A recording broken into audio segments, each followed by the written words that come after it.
Recovering an economy battered by the pandemic and amid a huge foreign debt is a Herculean task the president has vowed to take on right at the get-go, beginning with his sterling choice of economic managers.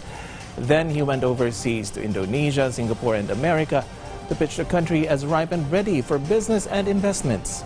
PTV's Naomi Tiburcio details the other presidential measures taken over the first 100 days in office in this report.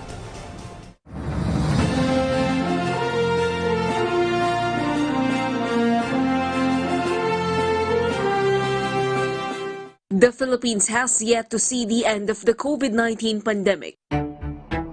Amid continued efforts to contain the threat of the coronavirus, its effect on the economy needs equal attention. High demand in the United States has driven domestic inflation up, and to positively address this, Federal Reserve set a staggered schedule of increasing interest rates to rein in inflation. The result? The currencies of many countries, including the Philippines, have weakened. This September, the peso reached its weakest value versus the US dollar, 59 pesos. The US dollar also strengthened and dominated against other global and ASEAN currencies that rely on the dollar for importations. And because many of the products in the Philippines are imported, the increase in the prices of imported goods was inevitable. The government has responded with monetary and non-monetary measures, such as the distribution of subsidies to the most vulnerable sectors. The National Economic and Development Authority assures the public the weakness of the peso is only in the interim.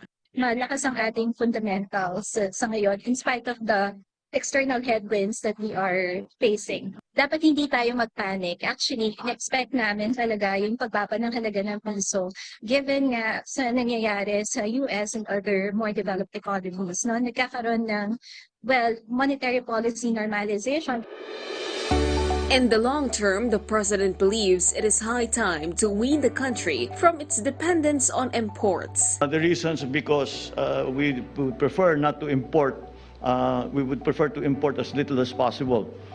So we should increase our own production of rice and corn. That is why I made agriculture the highest priority of everything that we are doing. And to achieve full economic recovery, sectors affected by the pandemic have to return to business as usual with the help of sustained investments. This is one of the reasons for the president's visit abroad, including the United States, in his first 100 days as chief executive.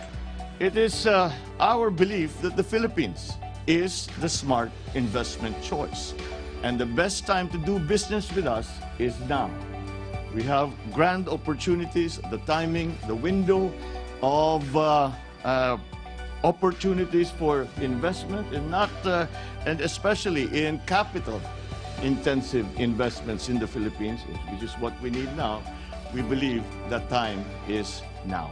According to Presidential Private Sector Advisory Council member and CEO of the Aboitiz Group, Sabin Aboitiz, this is the first time he has seen 30 of the country's busiest CEOs come together to help a president. This is the kind of inclusive and collaborative leadership that will transform our economy into the next big thing in Asia.